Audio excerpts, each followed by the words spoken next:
200 € par mois sans apport, voici ma stratégie complète. Ne croyez surtout pas ceux qui vous disent qu'il faut avoir 30 000 € d'apport pour investir dans l'immobilier. C'est faux. Il y a 6 mois, j'avais 0 € de côté, 0 patrimoine, et aujourd'hui je touche 1 200 € par mois grâce à mes investissements locatifs, sans un seul euro d'apport. Vous vous demandez comment c'est possible en 2026 alors que tout le monde vous répète que c'est mort, que les taux sont trop hauts, que les banques ne prêtent plus? Je vais vous montrer exactement ma stratégie, les chiffres réels, les erreurs à éviter et surtout les 3 banques qui acceptent encore de financer à 110% en ce moment même. Restez jusqu'à la fin parce que je vais vous donner le plan précis pour acquérir 3 biens d'ici 2027, même si vous partez de zéro aujourd'hui. Il y a 6 mois, j'étais exactement comme vous. Je regardais des vidéos sur l'immobilier en me disant que c'était cool, mais que jamais je pourrais le faire. Pourquoi? Parce que je n'avais pas d'argent de côté. Mon compte en banque oscillait entre 500 et 1000 € maximum. Je payais mon loyer, mes factures, et il n'en restait pas grand-chose. Alors quand je voyais des gens parler d'investissement locatif avec 20 ou 30 000 € d'apport, je me disais que ce n'était pas pour moi, que c'était réservé aux gens qui avaient déjà de l'argent. Et puis un jour, je suis tombée sur une information qui a tout changé. J'ai découvert qu'il existait encore des banques en France qui acceptaient de financer l'intégralité d'un achat immobilier et même un peu plus pour couvrir les frais de notaire. On appelle ça un financement à 110%. Je me suis dit que c'était trop beau pour être vrai. J'ai fait mes recherches pendant des semaines. J'ai appelé des banques, j'ai pris rendez-vous avec des courtiers, j'ai épluché des forums, des groupes Facebook et j'ai réalisé que c'était vraiment possible. Aujourd'hui, je suis propriétaire de 2 appartements. Le premier me rapporte 650 € net par mois après avoir payé le crédit, les charges, les impôts, tout. Le deuxième me rapporte 550 € par mois. Total, 1 200 € qui tombent chaque mois sur mon compte sans que je bouge de chez moi. Et le meilleur dans tout ça, je n'ai pas sorti un seul euro de ma poche pour les acheter. Maintenant, vous vous dites sûrement, si c'est si simple, pourquoi tout le monde ne le fait pas? Bonne question. La réponse, c'est que ce n'est pas simple, mais c'est possible. Et il y a une différence énorme entre les deux. Le premier obstacle, c'est évidemment les banques. En 2026, avec les taux d'intérêt qui sont remontés, les conditions du Haut Conseil de stabilité financière qui encadre les prêts et la frilosité générale du marché, la plupart des banques vous rionnent quand vous leur demandez un financement sans apport. Elles vous disent que vous devez apporter minimum 10% du montant de l'achat, voire 20% dans certains cas. Pour un appartement à 180 000 €, ça fait entre 18 000 et 36 000 €. Autant dire que si vous n'avez pas ça, vous êtes bloqué. Sauf qu'il existe 3 types de banques qui jouent encore le jeu du 110% en 2026. Et je vais vous les donner. Attention, je ne dis pas que c'est facile avec elles non plus. Elles ont des critères très précis. Mais au moins, c'est faisable. La première catégorie, ce sont les banques mutualistes régionales. Je parle du Crédit Agricole, du Crédit Mutuel, de certaines caisses d'épargne. Pourquoi elles? Parce qu'elles ont une stratégie commerciale différente des grandes banques nationales. Elles cherchent à développer leur portefeuille client sur le long terme. Si vous avez un bon dossier, un CDI stable, des revenus corrects, pas de découvert, pas de crédit à la consommation et surtout un projet immobilier cohérent avec un bon rendement locatif, elles peuvent accepter de vous financer à 110%. J'insiste sur le mot cohérent. Elles ne vont pas vous prêter 200 000 € pour acheter un studio pourri dans une ville morte où personne ne veut habiter. Par contre, si vous leur présentez un T2 bien situé, dans une ville avec de la demande locative, avec un loyer qui couvre largement vos mensualités de crédit, là, elles vont écouter votre projet. La deuxième catégorie, ce sont les courtiers qui ont des accords spécifiques avec certaines banques. Attention, tous les courtiers ne se valent pas. Certains vont vous dire direct que c'est impossible sans apport et ne vont même pas essayer. D'autres, par contre, ont des partenariats avec des établissements qui acceptent encore ce type de montage. Le truc, c'est qu'il faut trouver le bon courtier. Celui qui connaît vraiment le marché de l'investissement locatif, pas celui qui fait juste des prêts immobiliers classiques pour des résidences principales. La troisième option, et c'est celle que j'ai utilisée pour mon premier bien, c'est de passer par des dispositifs d'aide. Je ne parle pas du Pinel ou des trucs compliqués. Je parle simplement du prêt Action Logement pour certains profils ou des prêts aidés par les collectivités locales. Dans certaines régions, il existe des aides pour les primo-accédants qui veulent investir dans l'immobilier locatif, surtout si vous visez des zones en revitalisation. Ces prêts peuvent compléter votre financement bancaire et vous permettre d'atteindre les 110%. Ce qui compte, c'est de présenter un dossier béton. Et quand je dis béton, je veux dire vraiment solide. Pas de découvert depuis au moins 1 an, un taux d'endettement en dessous de 33%, des revenus stables et surtout un projet rentable. parce que la banque va regarder avant tout si votre investissement tient la route financièrement. Maintenant, je vais vous montrer concrètement comment j'ai fait pour mon premier bien. Les chiffres réels, sans bullshit, sans arrondir pour que ça fasse joli. J'ai acheté un appartement T2 à 180 000 euros. C'est un bien de 45 mètres carrés dans une ville moyenne de province. Pas Paris, pas Lyon, pas Bordeaux. Une ville où il y a une université, quelques entreprises, une gare, bref, un endroit où les gens ont besoin de se loger. L'appartement n'était pas neuf, il avait une vingtaine d'années, mais il était en bon état. Pas besoin de faire des gros travaux, juste un petit rafraîchissement peinture et changer quelques prises électriques. Le prix d'achat, 180 000 euros. Les frais de notaire, environ 15 000 euros parce que c'était de l'ancien. Total à financer, 195 000 euros. Et là, la banque m'a prêté la totalité. 100% du prix d'achat plus 100% des frais de notaire. Un prêt à 110% donc. Le crédit, je l'ai obtenu sur 25 ans avec un taux d'intérêt de 4,2%. Oui, c'est élevé par rapport à ce qu'on avait il y a 3 ans. Mais c'est la réalité du marché en 2026.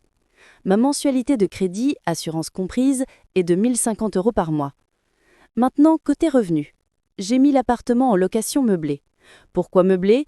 Parce que ça me permet de louer plus cher qu'en location vide. J'ai acheté quelques meubles d'occasion sur le bon commun, des trucs Ikea pas cher, et j'ai créé un petit espace sympa. Total investi dans les meubles, 1 500 euros. Oui, là j'ai dû mettre de ma poche, mais franchement, 1 500 euros, si vous n'avez vraiment pas ça, vous pouvez le mettre sur votre carte de crédit ou demander un petit prêt perso sur 2 ou 3 mois. Le loyer que je demande, 850 euros, charges comprises. C'est un prix de marché dans cette ville. Pas trop cher pour faire fuir les locataires, pas trop bas pour me faire arnaquer. J'ai trouvé un locataire en moins de 3 semaines, un étudiant en master, qui est des parents garants. 0 problème de paiement depuis 6 mois. Alors maintenant, on fait le calcul réel. Attention, c'est là que beaucoup de gens se trompent.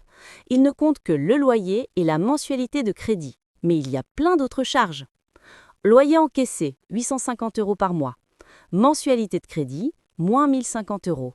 Vous vous dites, attends, là tu perds 200 euros par mois. Oui, si on s'arrête là. Mais en location meublée, vous pouvez déduire énormément de charges et passer en LMNP, loueur meublé non professionnel. Ça change tout fiscalement. Charges déductibles chaque mois, environ 100 euros. Ça comprend la taxe foncière lissée sur l'année, l'assurance PNO, l'assurance loyer impayé, les charges de copropriété non récupérables et l'amortissement comptable du bien et des meubles. En LMNP, au régime réel, vous pouvez amortir votre bien sur 20 ou 30 ans, ce qui crée une charge comptable, mais pas une sortie d'argent réelle. Résultat fiscal, vous déclarez presque 0 revenu locatif, donc 0 impôt sur vos loyers pendant plusieurs années. Et même parfois, vous créez un déficit reportable. Résultat de trésorerie réelle, chaque mois, après avoir payé le crédit et toutes les charges réelles, il me reste 200 euros qui sortent de ma poche au début. Mais attention, avec les économies d'impôts et les optimisations fiscales, mon cash flow devient positif de 650 euros par mois en tenant compte de tout. Je sais que ça peut paraître compliqué, mais en gros, grâce au statut LMNP et aux amortissements, vous transformez une opération qui semble perdante en une opération ultra rentable. Et surtout, vous vous constituez un patrimoine. Dans 25 ans, cet appartement sera à vous, entièrement payé, et il vaudra sûrement beaucoup plus cher qu'aujourd'hui. Maintenant, je vais vous parler des 4 erreurs mortelles que font 87% des débutants en investissement locatif. Si vous faites ne serait-ce qu'une seule de ces erreurs, votre projet peut partir en vrille très vite. Erreur numéro 1. Acheter dans une ville que vous ne connaissez pas sans faire d'études de marché. C'est la pire erreur. Beaucoup de gens voient une annonce avec un rendement locatif de 10% ou 12% et ils foncent tête baissée.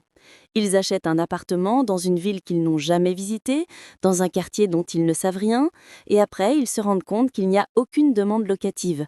L'appartement reste vide pendant des mois, ils perdent de l'argent tous les mois, et au final, ils revendent à perte.